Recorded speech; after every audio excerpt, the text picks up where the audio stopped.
Sé que todos los que seguís este canal sabéis mucho de coches y os imagino pensando, Máximo, te has confundido. Gilles Villeneuve no tiene ningún récord en la Fórmula 1. Pues sí y no. Os digo una cosa, ¿sabéis de algún piloto que con solo 4 temporadas y nada más que 6 victorias haya sido capaz de convertirse en un mito como Gilles?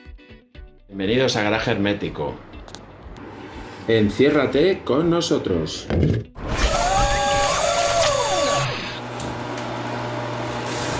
¿Qué hace de Gilles Villeneuve un mito? Su estilo espectacular, su forma de vida exagerada dentro y fuera de la pista, el amor casi paternal que le profesó Enzo Ferrari, sus tensas relaciones con algunos de sus compañeros de equipo, su temprana muerte o el hecho de que su hijo le vengase ganando un mundial. Seguramente todo esto y mucho más, porque una cosa es indiscutible. Gilles Villeneuve era un ser humano único.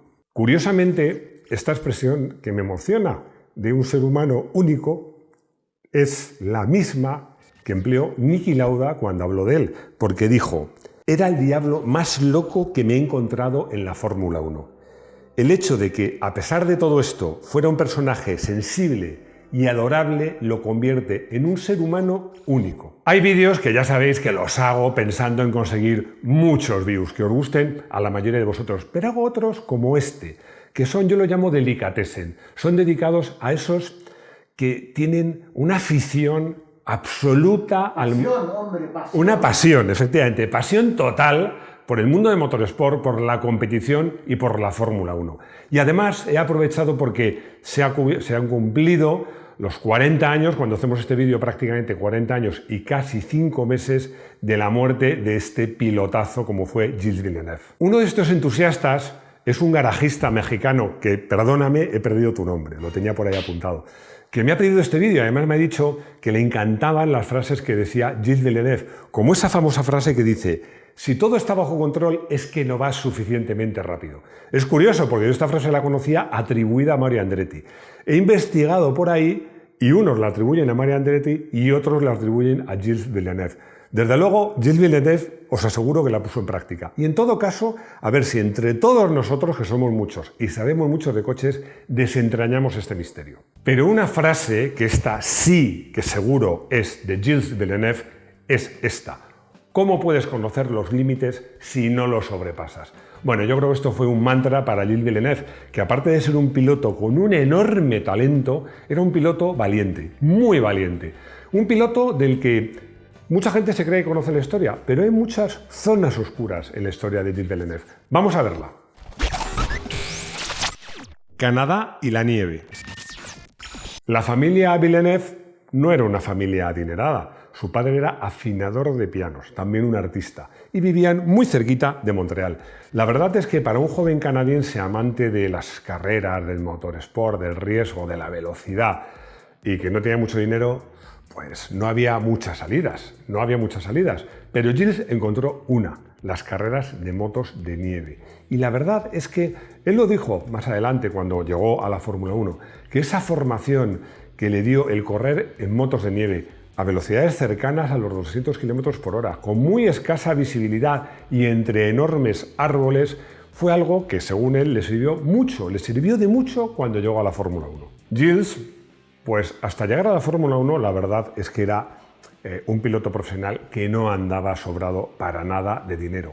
Él se compró una motorhome, iba con su familia, pues primero corriendo carreras de motor de nieve con la motorhome y luego pues cuando corrió otras categorías. Pero es que este estilo de vida incluso se lo llevó cuando ya la cosa le iba mejor y era piloto de Fórmula 1. Este estilo de vida tan familiar y viviendo en los circuitos una motorhome, siguió haciéndolo cuando fue piloto de Fórmula 1. En sus primeros años, pues la mayor parte de los ingresos llegaban de las carreras de la motos de nieve, donde había primas de salida, pero él luego, cuando ganó el Campeonato Mundial de Motonieve en 1974, pues le sirvió para pedir dinero para participar en las carreras en vez de pagar y pedir pues unas primas de salidas más altas. Y por fin saltó a las 4 ruedas, a los coches. Primero corriendo con su propio Ford Mustang, un coche que además ya tenía unos añitos, y luego corriendo en la Fórmula Ford.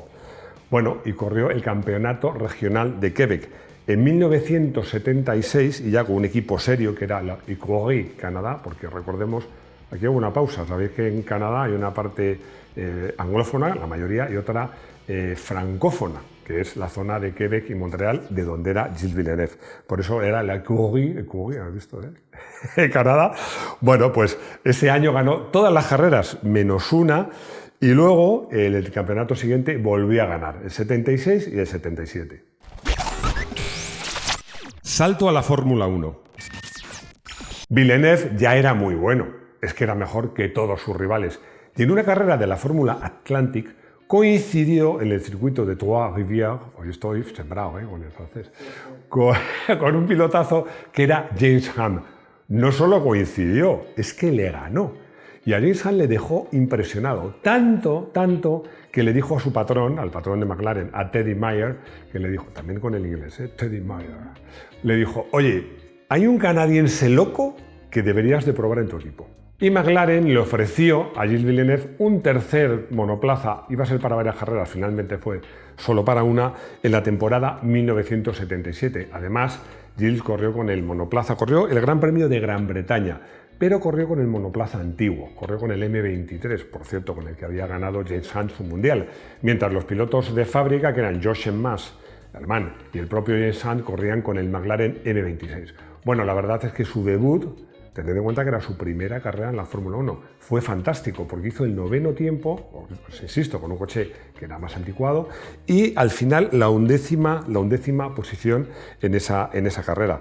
Bueno, la verdad es que pudo haber quedado mejor, pero un indicador defectuoso, algunos problemillas le retrasaron. Bueno, la actuación del canadiense fue elogiada tanto por la prensa británica que un diario muy afamado del mundo de las carreras publicó: cualquiera que busque un futuro campeón del mundo no necesita buscar más. Pero, contra todo pronóstico, pues Teddy Mayer dijo que no. Prefirió a Patrick Tambay, otro pilotazo, con permiso de Gilles Villeneuve.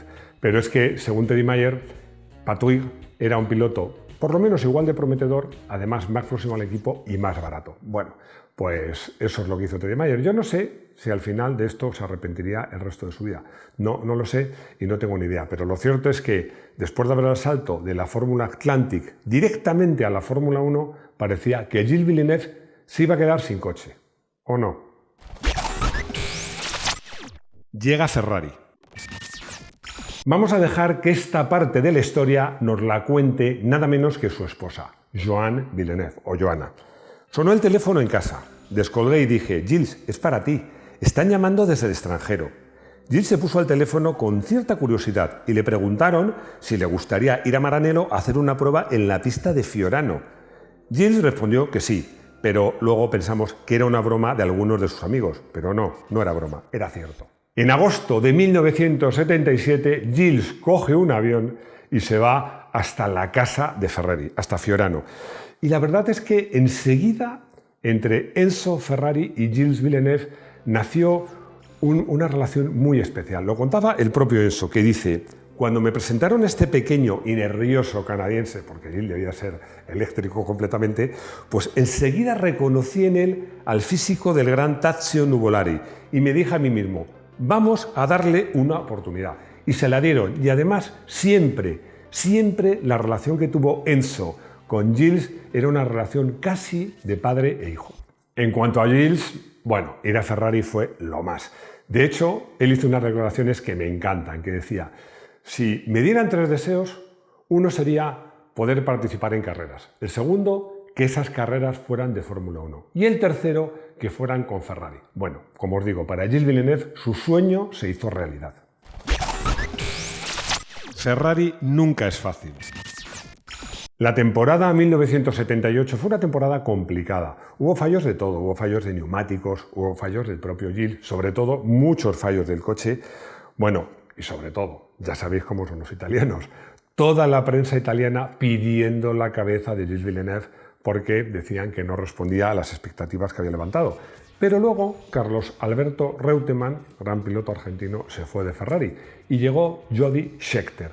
Y ahí el coche empezó a ir mejor, las relaciones empezaron a ir mejores y todo empezó a funcionar. De hecho, Gilles se inmiscuyó en la lucha por el Mundial ese año. De esa época os recuerdo que es el salvaje duelo con René Arnoux en el circuito, si no me equivoco, de Dijon, que probablemente no, yo creo que están consideradas las vueltas más salvajes de la Fórmula 1. Fuera de cámara me estaba contando Rodrigo que es una pena que no haya tantos circuitos así, porque Dijon era un circuito muy pequeño, pero era muy rápido y sobre todo tenía muchas curvas enlazadas, que eso que es lo que permitía que si tú aguantabas por fuera, que lo veis en esas vueltas, aguantabas por fuera, a la siguiente estabas por dentro, pero si aguantabas por dentro, a la siguiente estabas por fuera. Bueno, son circuitos espectaculares y Dijon, a pesar de ser un circuito muy pequeño, siempre fue un circuito espectacular. La temporada 1980 fue una temporada para olvidar. Fue un verdadero desastre, pero había un motivo. El motor que había dado tantas victorias y era tan característico de Ferrari, que era un 12 cilindros opuestos, porque no era un boxer, eso lo digo siempre, plano de 12 cilindros, no tenía turbo, no daba la potencia de los turbos y sobre todo impedía un correcto aprovechamiento del efecto suelo que ya en ese momento lo llevaban todos los coches.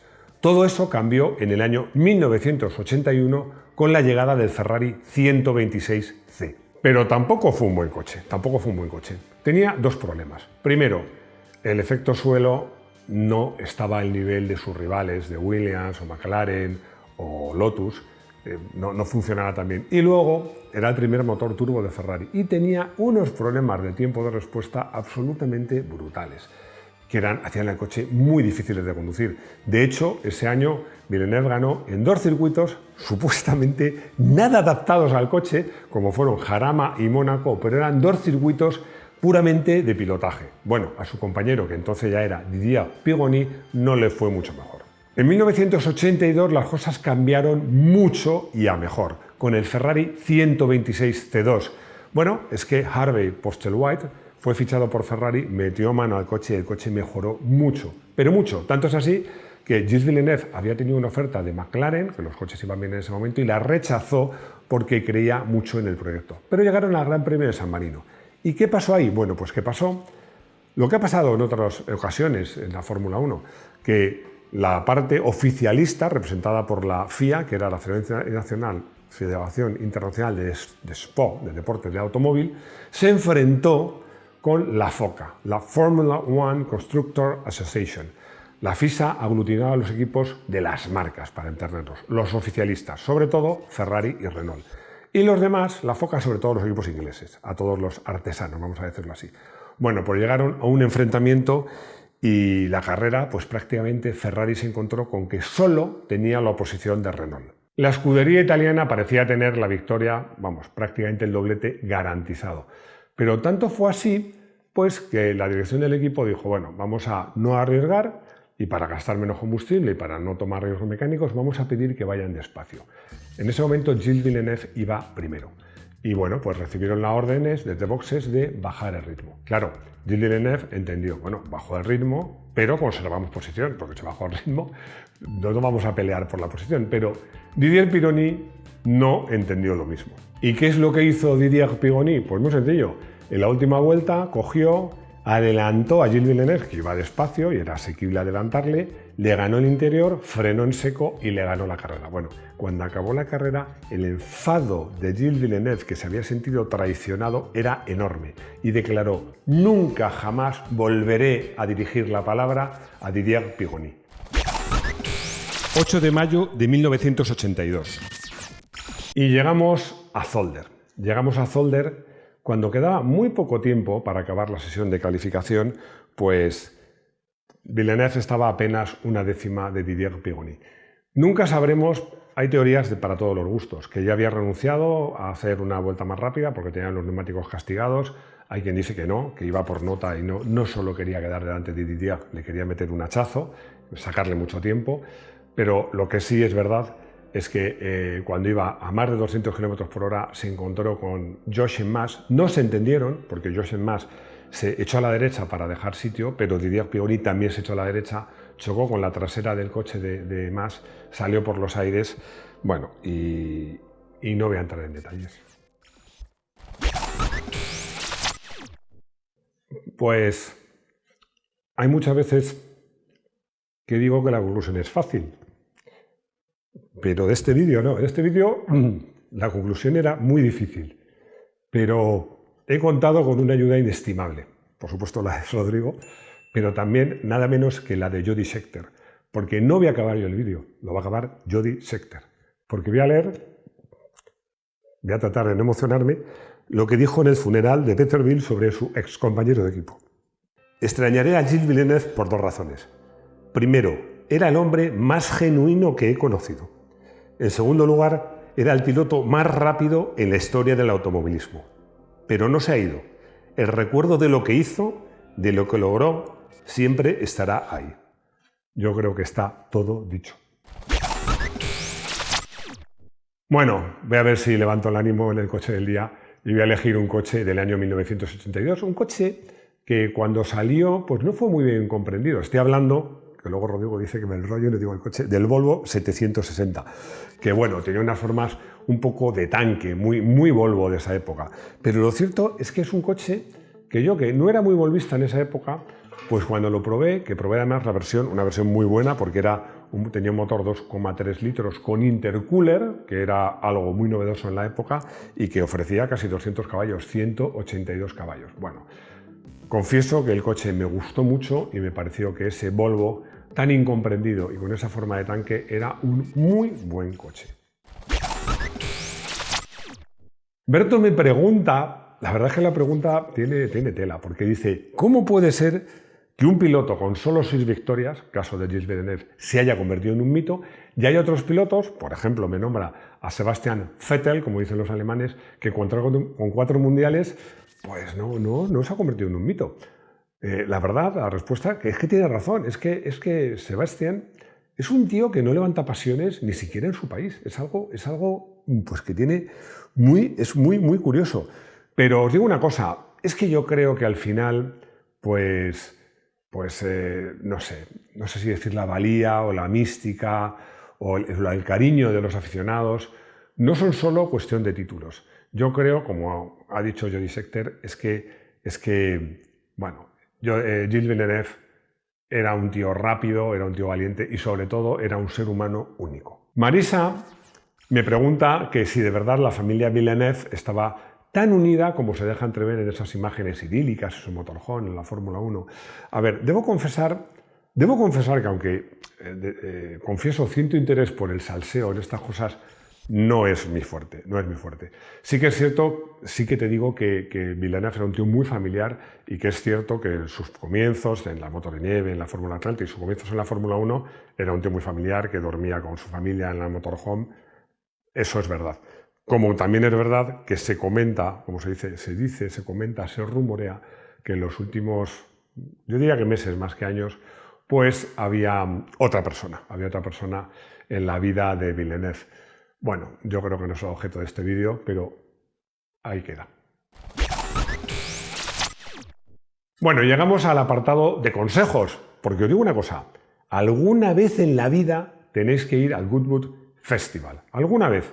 Yo ya he ido una vez, prometo volver, pero si no podéis ir, pues os podemos invitar a conocerlo en uno de los reportajes que ha hecho Luis Alberto Izquierdo en nuestra web, que es súper interesante, que ha titulado un título muy acertado, que es Viajar en el tiempo sin dejar este siglo. Porque ya sabéis que el ambiente en Goodwood es como si cogieras el túnel del tiempo.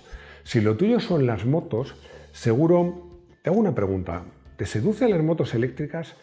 ¿Temes la llegada de las híbridas, de las autónomas? Yo he hecho un vídeo en Moto1 Pro, en el canal de YouTube de Moto1 Pro, que he encerrado al Máximo San periodista, me encerró en el baño ahí Rodrigo, y ha hablado el Máximo San aficionado. Solo os digo una cosa, el título se titula Eléctricas, híbridas y autónomas. Aléjate de mí, Satanás. Yo creo que está todo claro. Bueno, y ya sabéis que tenemos un área de miembros y que, bueno, en ese área de miembros he hecho una reflexión, porque ¿cómo en solo 20 años una marca ha podido pasar de estar al borde de la ruina a ser la marca más rentable del mundo? Os hablo de Porsche, que como os digo, ha pasado de ser una marca al borde de la ruina a la más rentable y que ahora se vuelve a independizar. He hecho una comparativa entre la gama Porsche del 2002 y de 2022, en el área de miembros, ya sabéis, 0,99 € al mes. Y nada más, muchísimas gracias de nuestra parte por llegar hasta aquí y ya sabéis lo que os digo siempre, espero veros de nuevo en nuestro garaje hermético. ¡Hasta pronto!